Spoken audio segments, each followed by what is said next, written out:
Well, during Operation United Front, undercover officers would meet with potential victims that were being forced into sex trafficking. Once victims were rescued, they would offer services, including medical services if needed. The Platte County prosecuting attorney says the investigation into Sean Green began when investigators rescued two women.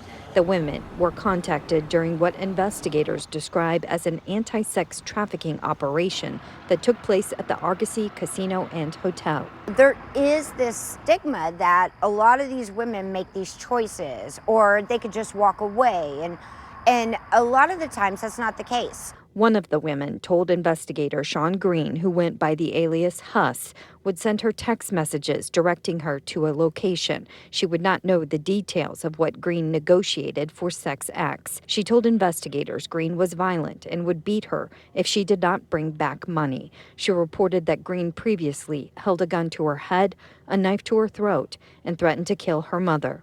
Investigators served a subpoena to a known sex trafficking website. They say they found Green paid for commercial sex advertisements for 5 different women, including the 2 victims rescued during the operation in Platte County. Jessica Parle with Veronica's Voice says it's important social services are offered to survivors.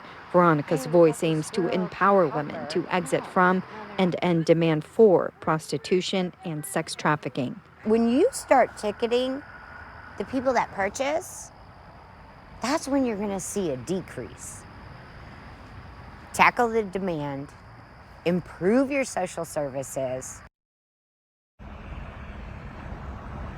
And prosecutors say that Green directed the women and asked them to commit sex acts for his own financial gain.